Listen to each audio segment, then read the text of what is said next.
in September, you have raised $80 million. You are running a company of 70 people. And how do you think you have changed since that first moment when you raised the first money? And they'll realize that like they don't actually have many options and they're going to need to put more capital into crypto regardless. It is just the force of physics that's playing out for them. Like the crypto Ponzi is better than the banking Ponzi. Hi, Nick. Hello. Very nice to meet you. I have to say that before we started this, I interviewed your employees and the people who are building on Fuel, and a lot of them are admiring you, and I can tell that they trust you. And that made me curious. Who is this person? Can you tell us more about your background, please? Yeah, for sure. And thanks for doing this, and happy to be here. So, yeah, I mean, to describe kind of where I came from and sort of more my roots and, why I got into the space and all that sort of stuff.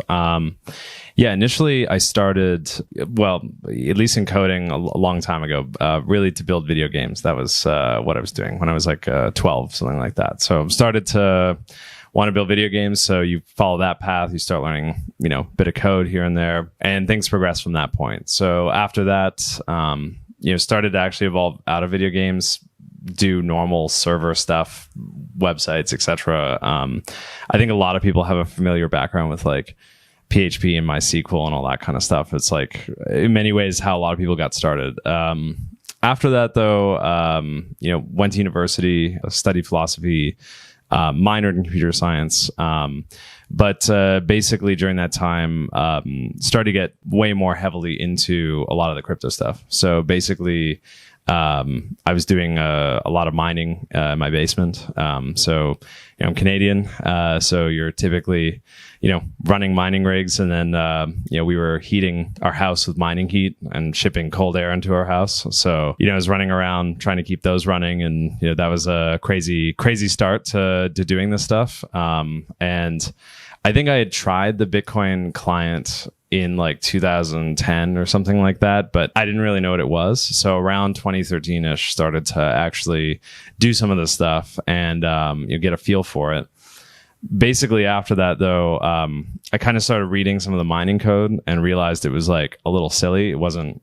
It was just playing a game and producing hashes, and for me that wasn't the greatest thing to spend my time on. And it's not like I was running a big rig or anything. So effectively from that point, started to investigate what could I build, with crypto. And from that point, I basically made a forum post in the Bitcoin forum. It was like where you could talk about Bitcoin at the time.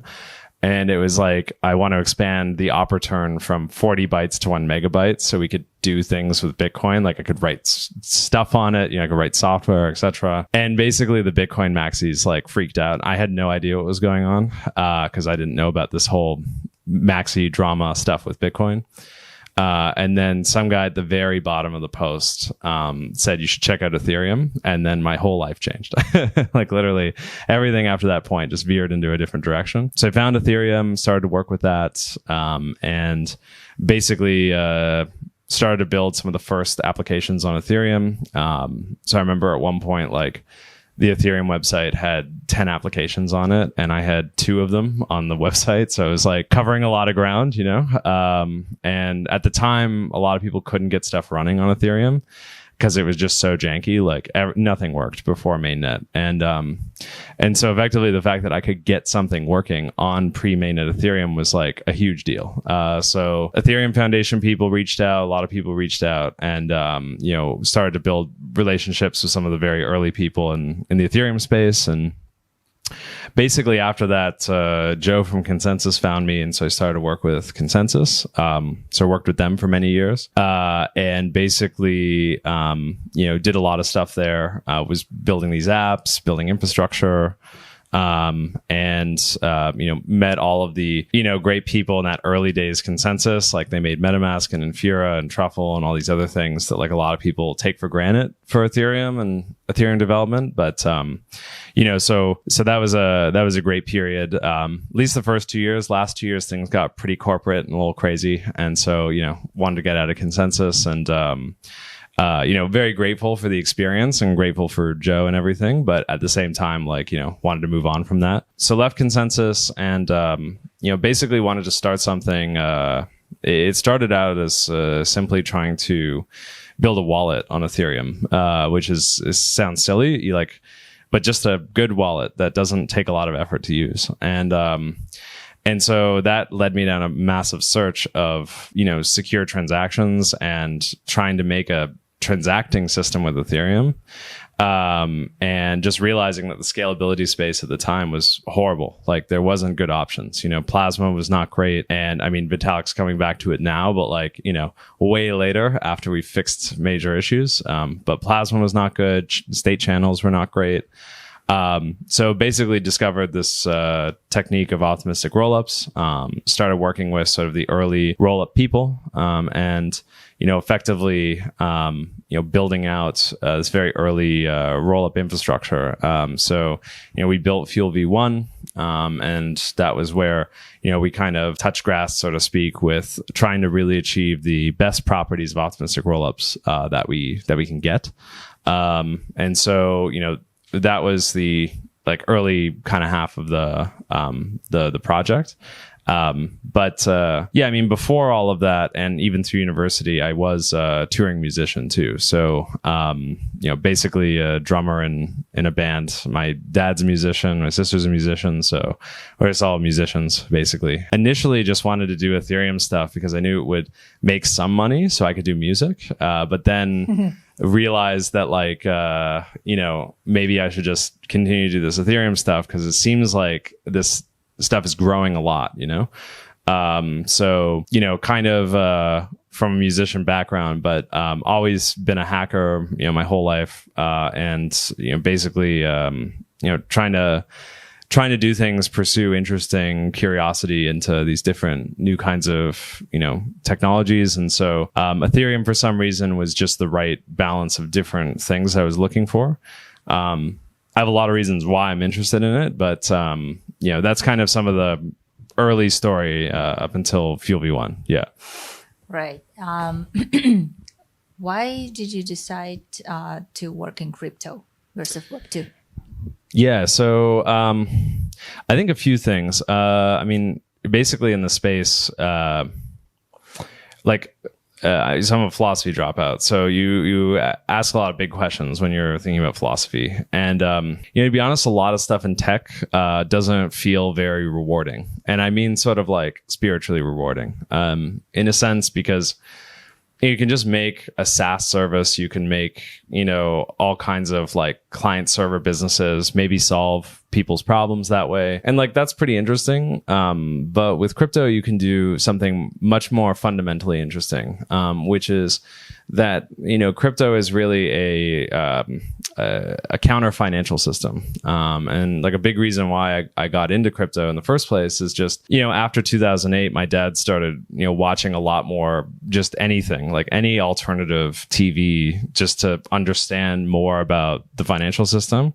So he started to watch some of these very early, people like Max Kaiser and stuff like that. And Max Kaiser at the time, before he became a giant Bitcoin maxi, brought on Vitalik and everyone else. And, and so basically found a lot of the crypto stuff through, that. And that was just more reinforcement to really take a look at it. But I would say, I got into it because I think the existing way the world works with finance and with money has a lot of issues, obviously. And I think that crypto presents an alternative way to do finance and to do all different kinds of human activities that we can basically have more sovereignty as individuals. and have more freedom as people. And it can give people more sovereignty and more freedom in places where they might not have it, or in places where, your government doesn't really like you that much, and so I'm all for trying to give more people on planet Earth more control over their lives, more sovereignty, and really trying to build these interesting sort of atomic systems that don't need to rely on governments to function in order to give value to other human beings, if that makes sense. Do you remember what exactly triggered these thoughts? Yeah, I mean, I think a few things. I think obviously a lot of crypto stems from 2008 and all the corruption that happened, with banking and everything else. And that sort of opaque way to have a financial system is obviously defrauding the entire world out of their purchasing power, out of their savings. And so, initially you just start with, well, Bitcoin seems interesting because it's really an alternate system of money outside of our governments, outside of the way we live. And that's extremely powerful. But then extending that idea further and making it programmable means that now we can really create, all kinds of different primitives. And it, in many ways, Ethereum, when it started, like we didn't really know what things were going to look like on it. Like we had some ideas, maybe we could do voting with it. We knew we could make tokens with it. We knew we could make these basic programs. We had no idea what it was capable of when the community was starting. So like right now, it seems obvious when you have Uniswap and stable coins and multi-sigs and these other things. Some of these things had already been discussed a lot before Ethereum was even launched. But we didn't really know what they would materialize as, what they would look like. And I feel like, as it goes on, you start to realize, wow, like not only are we going to have an alternate way to store value and maybe transfer value, but we're going to have alternative ways to build methods of exchange, all kinds of different behaviors that humans do in the normal world. We're going to be able to do, in this alternate financial system. And then, now it all looks so straightforward with like Uniswap as an idea and stable coins and MakerDAO and all these other things that had come up over time. But at the time, like, we just knew it could do some of these things, but we just didn't know to what extent. And you never know. You never know. Until you try. Exactly. But the community grew over time. People really started experimenting. And we really landed on some stuff that I think is really the fundamentals of a new alternate kind of financial system. And things are just beginning basically for that, if that makes sense. Earlier, you mentioned that Web 2, like traditional tech, is not spiritually rewarding. Mm-hmm. So define spirituality. Yeah, I mean, that's a good one. That's a deep one. Well, in this... I'm not going to define all of spirituality because we only have an hour. So we'll probably have to park that one for now. But I can define some of it. I mean, it's just more or less that I think a lot of people work, and some people work just to have a job, make some money, etc. And then some people work because they feel like they're contributing to something much bigger, and not to say people who just do their jobs don't contribute. Like they absolutely do. Society would not function well if those people didn't work and do their jobs. So they are contributing. But I think some people have a revelation about what their life could mean and what kind of contribution you could have to the planet, particularly other human beings. But now people are very obsessed about the environment. So I guess it could be the planet and human beings. But, I think people want to live lives where they work and have a deeper level of contribution to what's around them. And so, in regard to crypto, you're really looking at basically a situation where if you're working in Web 2, maybe you could help a few thousand, maybe a few million people in some G20 countries or whatever, do some things, make some processes better. But with crypto, you get down to something way more gray zone and philosophically interesting, which is you're creating an alternate financial system, alternate money that like someone in a country where their currency is rapidly deflating. I won't mention this one, but you know what I mean? Like countries where governments are not working well, things are really tough. You don't have any sovereignty. You can't get a bank account because you don't have an identity, et cetera, et cetera. Crypto already has helped those people. Now, I'm not going to say it's helped them in the millions yet, but the fact that it's even helped some is already enough justification for this to be a thing. Because while most of us live in sort of like G20 countries or European countries, et cetera, that like have this idea about how things work, the rest of the world doesn't. And the rest of the world has a real shit time dealing with very normal things that people in our countries take for granted.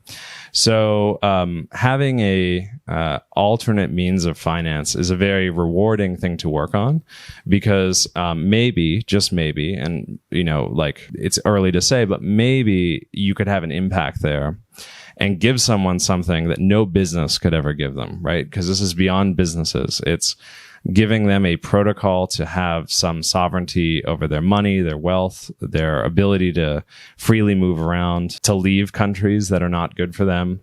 How do you envision that? Well, I think in many ways it's already started to happen. I've talked with people who have fled Venezuela, who have fled all kinds of countries.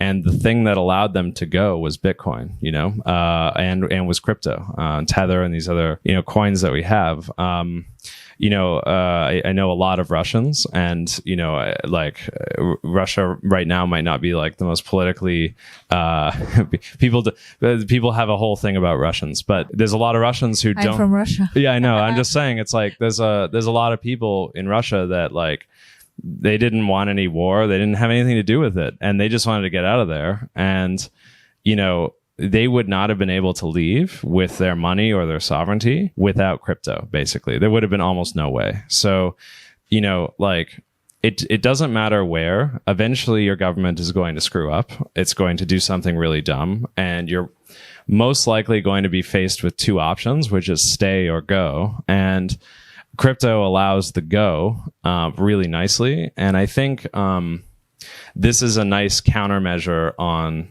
governments and on everything else, to say that human beings in your society can go elsewhere, and we can protest. We can use the market of the world to leave you, and not think that whatever policies you're doing here are actually ones that people will stick around for. And obviously, and unfortunately, most people can't just leave. But, I would hope that like this is one of many things that crypto can enable, is very, very important for the world. So I think that like, for human beings, crypto is a very important thing. If that makes sense.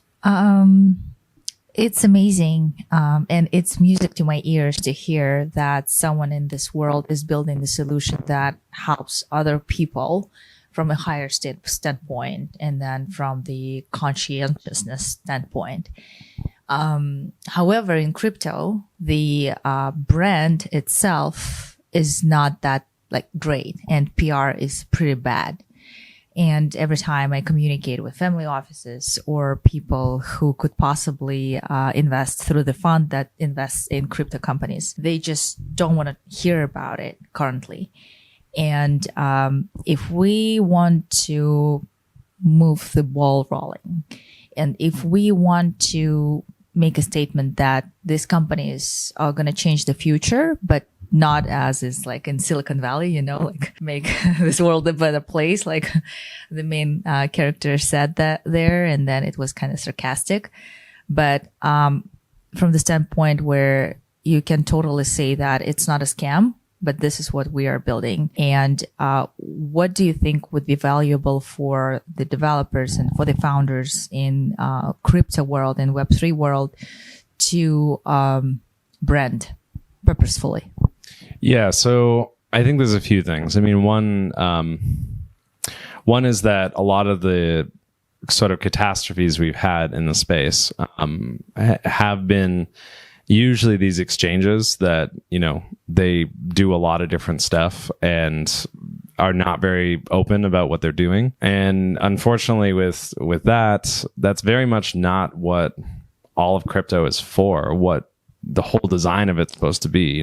We want to be in a place where crypto will enable us to build exchanges and things like that that are as good or way better than what we saw with centralized exchanges, but with transparency. And so, I think a lot of people are very obsessed with trying to build a financial system that's very transparent. And that makes everything a lot more clear in terms of auditing, in terms of just how things work, in terms of accountability, et cetera.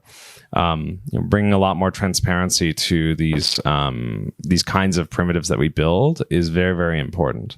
As far as the reputation of the space, I'm not so concerned about those companies not, those firms or VCs, et cetera, not entering crypto, because basically you have to think about it more from just like the first principles of just money itself, right? And like where value is going. So basically, if you manage a lot of money, you're kind of confronted with very limited options in a way of what you can do with that money in the traditional financial system. And the way that financial system is operating right now is such that everyone is effectively trying to eat your lunch and trying to eat any kind of value around the planet, And in many ways, crypto is very much becoming a refuge for capital and for companies and VCs, et cetera, because not only for the properties of value preservation and for the properties of speculation, but as well, it's becoming something like you don't have many good options. Like if you are looking at the world and you're looking at, what you have available, you could put money in cash, but cash is rapidly, inflating. Like you're going to lose a lot of that value. You can put it in treasuries, but even treasuries are becoming more and more suspect. You can put it in stocks, but what's really interesting? What's really actually going to be value driven and also even philosophically driven, you could say, in the market, right? All those things are not exciting. Crypto is very different because it's almost outside of these jurisdictions. It's outside of these countries. It's very international. It's an escape for a lot of these companies. So I don't have to do anything. Like they'll just come. Those people will figure out their own thesis on their own time, and they'll realize that like they don't actually have many options, and they're going to need to put more capital into crypto regardless. It is just the force of physics that's playing out for them. So what happened with BlackRock recently? Exactly. So basically, after a certain point, money managers and everyone else just wake up and realize, holy shit, like the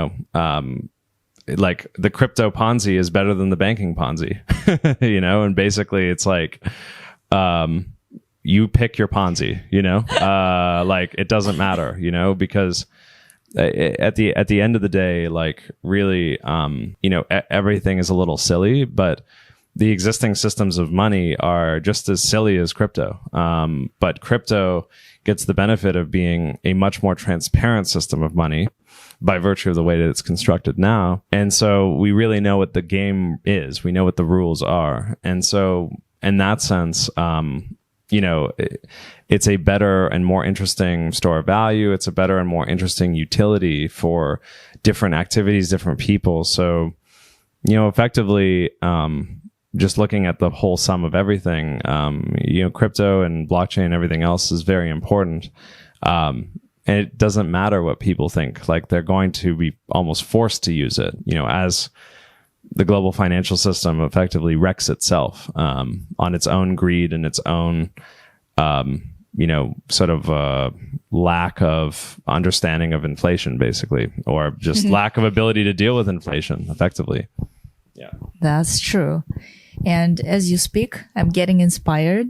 And then can you share more about the moment when you started building your company and you realized that there is zero interest at first? Yeah. So, with Fuel, we basically took a very different direction from the space. So, in the Ethereum space, once rollup started to become a viable idea, and the community agreed this is a viable and interesting pathway to effectively fix a lot of Ethereum's problems,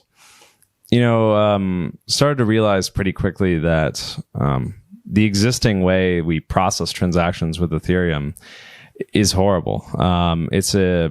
it's basically a very slow and inefficient system. And taking that exact same system, which would be the EVM and that architecture, and putting that in a rollup doesn't fix anything. You've just taken the problem, of which rollups are a fix, and now recreated the problem again in a rollup. And maybe you've brought it into a layer of which people can act on it more fast. Maybe they can change things quicker.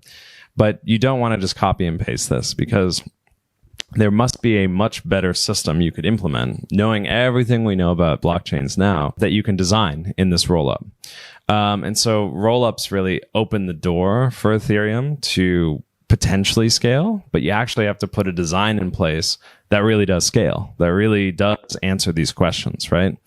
And so, when we were putting together our architecture, we decided not to go down the road of copying and pasting the EVM into a rollup. We decided to design an architecture that would really work to process transactions at a very high rate and high volume with very sensible, what we call node requirements, right? The computers we use to verify the entire chain, basically.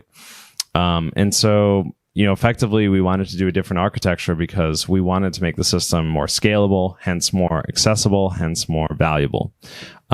So Fuel has always been in this contrarian position. But because of that, everyone asks the same questions, which is, well, if you're not EVM compatible, like, how am I supposed to do anything? How is anything supposed to work? Like, everyone has these big, giant questions. But I think what they don't understand is, like, I was very early with Ethereum, and I saw the very early days of Ethereum and the EVM and the tooling that came with that, the languages, the process, and it was all really messy, and it wasn't good. And it took many years to make it even reasonably good. And it was a horrible thing. And really, a lot of that was horrible just because the Ethereum community decided to do it in this community way versus just having one company just make a really great system. And because they didn't do that, it ended up going everywhere, and it created all kinds of really horrible tooling, and it made that process way worse than it needed to be.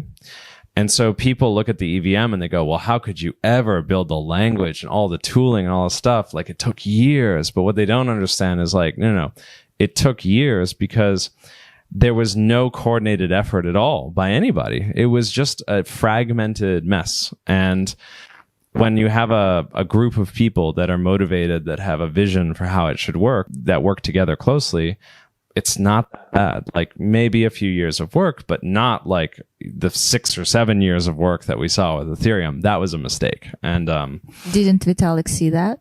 Vitalik saw that, and the foundation saw that, but they didn't care. That wasn't their issue. Their issue was all about, how do we get to 2.0? How do we get to these other problems? We'll let the community figure it out. Well, guess what? In letting the community figure it out, we cost ourselves 3-4 years on Ethereum of really great time. We could be developing amazing apps on just horrible tooling. So we just kept out so many great developers because the tooling wasn't there. So anyway, coming back to Fuel and coming back to picking this contrarian direction. So because we picked this contrarian direction of doing our own virtual machine, our own architecture, but still doing it on Ethereum, we basically had a giant issue, which is that it's very hard to convince people that this is a great direction, right? And so, for the early days of Fuel, we would talk with so many people. And how many? I mean, hundreds. And basically, everyone turns you down on your ideas and what it is, because they just go, it seems interesting, it seems great, but you're never going to get there. You're never going to actually put it together. And so, we were very fortunate that we had some very early believers who saw that we're pretty tenacious as a group, and we really do have a very clear vision of how we'd like to see blockchains work, how we'd like to see people build on blockchains, how we'd like to see them be effective for human beings as tools. And so, basically those very early visionary people did see that and decided to support us. And so, one to say is Jake from Coin Fund. Really incredible vision. And I think, in many ways, him coming on board allowed a lot of other people to think, okay, well, there's probably something here. But basically, like, I would just say that it's very difficult to build something different. And it's a very difficult space because the crypto space it's tiny and it's very gossipy and it's very difficult to work in. And if you're doing something contrarian, you're working against massive headwinds because people have their idea and their thesis around where things are going. So there was a long time, like 2019 and 2020, where 2 years you have been talking to people Yes. from the moment when you started thinking about it to the moment when you got the first money. in just nothing, like literally 2 years. literally nothing. Yeah. Now sort of half of 2019 into 2020, but basically, it was all just fight at that point. Yeah. And so it took you a year and a half. And then within this time frame, how did you feel? So, for me, I knew what I wanted to see. So I was prepared to build actually all of Fuel myself and even spend my own money just to ensure that this thing would get done. Cause I really did want to see it happen. So effectively, like, I was prepared to do that, myself, even if I had to. Would you say that it was one of the most difficult times in your life? It was, it was extremely difficult. And also it was during the pandemic too, because that was the 2020. Oh, wow. So Fuel is very much a pandemic project. So it looked very gloomy at one point, because it was like, just me on like a million phone calls, wandering around in a circle in my neighborhood and basically just coding and wandering around in a circle. And so, it was not fun. And yeah. What was your main lesson out of this situation? I think that, I think the main lesson is that you have to have, if you want to, found a project and you want to do something really different and, you really believe in it, it will be incredibly painful. It will be really, really hard for many, many, many years, and it will not be fun. There will be fun, but it will also not be fun. And I think everyone who's gone through this process understands that it can take a lot out of you, in terms of just your ideas. And it always starts fun because it starts small and you start with a lot of excitement, and years go by before things really move. And so these things take a long time, especially if you're building something really technical, really complex, that requires a lot of interested parties to really understand why that's valuable and why it should be built, basically. And yet you found your first investor. How did you do that? Well, so basically we had many conversations, and effectively Coin Fund and a few others decided that, like, hey, this is worth supporting. So, we were really happy to, and even at this stage, I mean, this is really a partnership, in many senses. Like, we're very involved. They could see what was up. They could see that what our vision had, incredible merit, and that Fuel V1 really proved, deeply that, like, we can ship, and I think Fuel V1 is very paramount to our whole journey because we shipped still the only optimistic rollup on Ethereum, and basically proved out that optimistic rollups can exist, that can be a thing. And so, I think a lot of these supporters really, they felt like, okay, this is what we want to get involved with, Incredible. So now in September, you have raised $80 million. You are running a company of 70 people. And how do you think you have changed since that first moment when you raised the first money? So I'd say that, there's definitely been there's a lot of life lessons in doing all of this stuff. Like, you really learn over time, like the power of delegation, because if you don't delegate, like you will go insane. Obviously, things have changed quite a bit for the project because we're in a spot now where, I think that we have a very clear path to what kind of things we want to put out into the world and how we want to do that over time. And really, for us, it's all about that. We grew from Fuel V1, but now we're going to best that again and really do something quite special for the space.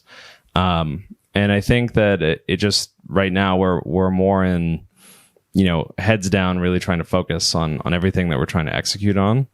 And just ensure that like we do grow a community of people that, are not just anybody. They are people that genuinely care about these problems, and they see our vision and the future of how blockchain should work, and basically want to be involved with that. Which is very different from, I think, just like a completely degenerate way of looking at it, which is just like, oh, like this project looks cool. Like, I'll just like farm X, Y, and Z, like that kind of behavior. So we don't want that. Yeah. So who would be the ideal developer who you want to onboard on your chain?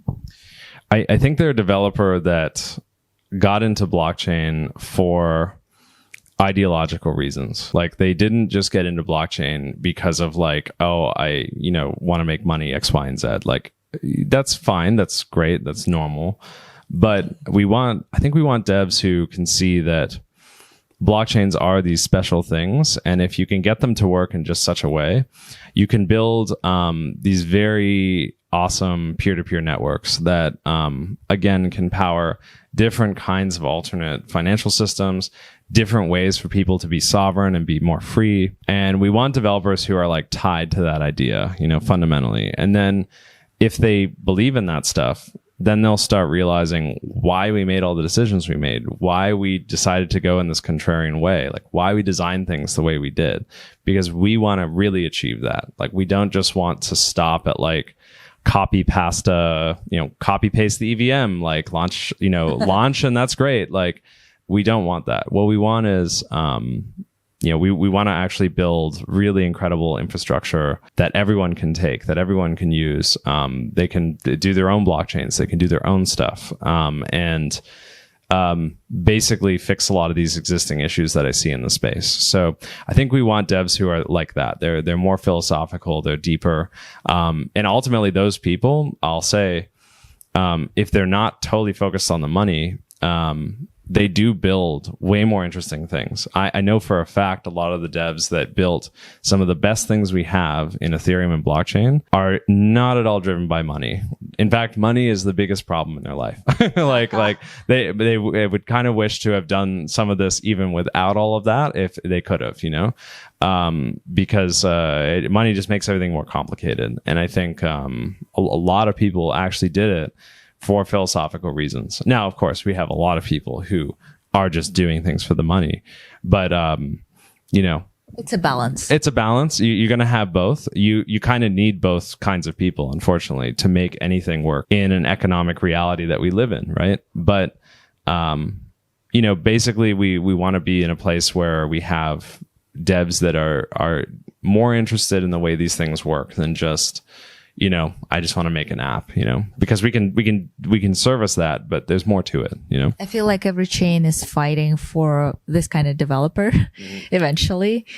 So going back to Fuel product, what would you say to the developers who are not on chain yet, but who you would like to see there? Yeah, I mean, I think I would just say that you should take a look at our stuff, take a look at our specifications, maybe watch some of the talks, start interacting on the forums, start interacting with people, because you realize that, we are trying to, and we're trying harder and harder too, but really to cultivate a specific kind of community that really cares about these problems, and that wants to see them addressed in a really cohesive system, not just anything, not just like something fragmented that like may or may not work. We want to see a lot of these existential blockchain problems solved, and we know how to solve a lot of them. And you just need to work on that and see that. So I would just say, like, just start interacting with us, start taking a look at things. You'll realize pretty quickly why we did what we did and why it's very important. Yeah. That's incredible. Also, going back to your product, it would be very interesting to clarify if modular blockchain is still L2 or it already has moved somewhere else. Yeah. So to clarify, because I know that things definitely, some people are very confused about how we're thinking about things. So to be very clear, we're aiming at deploying a layer 2 stack. So this is a proper, pure layer 2 Ethereum data availability, full fraud proofs, everything else, aiming at removing all the multi-sigs. That's where we're going.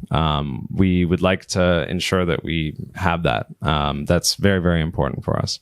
But the way we build our stack is very modular. The way everything's constructed is very modular. So if you take our code and you take our stuff, we'd hope that in the future we can make it very easy for you to run your own chain. And in that sense, you can pick whatever architecture you like for your roll up or your chain. Whether that's different DA layers, or Ethereum as settlement, or Ethereum as a DA layer. It's up to you. So Fuel will deploy a few rollups from our side of this new V2 architecture. But we are going to be as pure of a layer 2 optimistic rollup as Arbitrum or Optimism, better than Optimism because currently they don't fraud proof. So just say Arbitrum, and that's where we're going. And I know Hudson at a panel the other night brought this up and tried to be clever, and then I really just got him and said, like, no, we're going full steam into the layer 2 world for Ethereum. So layer 2 for Ethereum. Very straightforward, but our architecture is very modular, so we like to call it a modular execution layer, and it can work in many different ways on many different platforms. So the intent is later on that everyone can use that how they want to use it. Yeah. In a perfect world, how would your solution look like in 5 years? I think in 5 years, you would have, I would hope, thousands, maybe millions of fuel chains, really providing different levels of infrastructure to different communities, different people around the world, all with different properties, potentially slightly different VMs, different DA layers, different ways to interoperate. But what we'd like is to see a world where we have millions of fuel rollups, and because they've picked the fuel architecture, it's incredibly easy to interoperate these different worlds together. We've designed our virtual machine and our stack to be very introspectable. And all that means is if you have one shared point, one shared connection, you basically can have these rollups communicate with each other without ZK proofs, without anything complicated. They can just use basic Merkle proofs, and they can really see everything that's going on in both chains. This is really what we've lacked with the EVM, we've lacked with these other architectures, and what's really fundamentally different about how we design Fuel. We'd hope that in this world, we could see many devs take the Fuel VM, alter it, do different things with it, deploy how they want to deploy their stack. And then when they're ready, interoperate that, how they want to interoperate it, with other systems and other chains. So we'll provide as much infrastructure as we can to make that reality happen. But that's like the world in a few years, I would hope. Amazing. And the last question would be, what would you recommend to a founder in crypto world to raise money in this current climate? I would just say maybe the biggest thing I could say is for a founder, like you if you're going to do anything, you have to really believe in it. And if you do, there'll be a million no's before there's anything. And so you need to fight through the no's, and it's really just fighting through that and really honing in on all of your ideas and making it very poignant, what exactly you're selling. And it can take some people really a short period of time, and it's really fast, but for others, it can take a long time. And so, you need to be patient, you need to be realistic, but you really do like need to be ready to hear a million no's until there's something. Yeah. It gives me faith that not that many entrepreneurs will give up, after hearing so many no's, because the VC funding reduced significantly during this year, especially in Q4 of 2023, specifically for crypto founders. I think with the way inflation and AI is going, I wouldn't suspect that will last very long. Yeah. Are you thinking to implement AI in your solution? I think AI will be very important for different aspects of our tooling and different aspects of our system itself. I'm really more fascinated with a lot of the local machine learning stuff. So people don't really realize it yet, but like your laptop, if you're using at least an Apple laptop, has incredible machine learning capability, like even on its own model. But these open source models and local machine learning is getting very good. Like it's crazy good. So I think we'd plan to use a lot of adaptive machine learning to help our tools, and to help the developer experience. I feel like that obviously is what everyone is doing, but I see it really fitting in there for now. In the future, I definitely see it potentially helping people craft transactions, helping people build these really complex, intents or other things like that. But right now, I think that the most value we can get from it is really adding value for developers. So I think that's really where we see it going. Nice. Have you seen, by the way, the news today? Oh, yeah. What do you think about it? I think with every company, there's always a power structure, and we don't know anything yet in terms of the current news. But I think that when you do projects that are really important and really big, there is a lot of power that floats around. And sometimes people basically get into situations where that power either likes them or doesn't. And we'll see, because we don't know anything. We don't know all the details. But I would just say that, when you're doing big things and you're trying a lot of stuff, sometimes you can have crazy enemies, but in other ways, maybe this is more benign, like maybe this is something else altogether. But just that, I really do think that companies are kind of wild, and like it's very wild doing a startup. Have you faced it yourself? I think that I've definitely had my share of interesting situations, but in general, I think it's all just part of the process, and it's just part of the crazy world that we live in.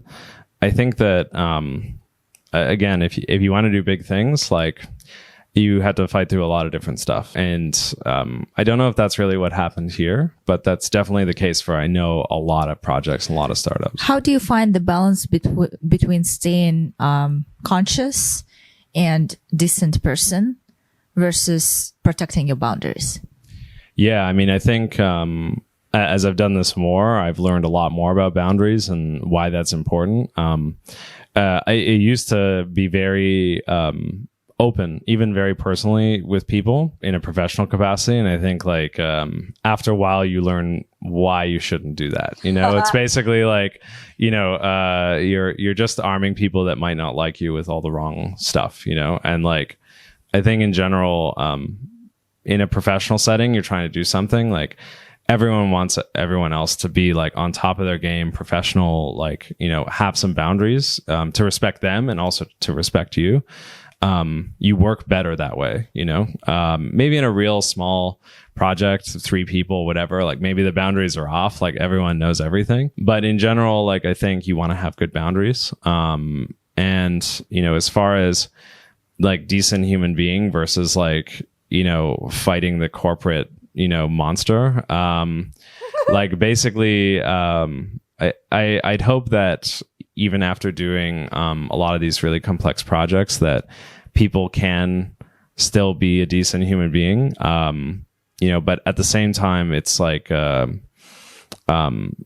you need to realize why corporate things are there in the first place. Like, I used to be very like anti anything process, corporate, all that stuff. And you just learn over time, like why it's there, like why it's actually important, you know, and like why having good process and building a process for your team and your group, you know, that makes sense is super, super important, you know, because like people just go all over the place, you know, if you don't have it. And so, yeah, I think you always have to strike a balance. You want to be personable, and you want to be super nice and everything else, but at the same time, like sometimes you just got to lay it down. Sometimes you need to be the boss, you know, and that's complicated. It's not easy. It's complicated. I wouldn't wish it necessarily on a lot of people, because it's actually way worse and harder sometimes than you think. It's difficult decisions, you know? What if it's the people who are on the board, like recent situation, for example? Well, I think, you know, it really will depend on the context and the situation.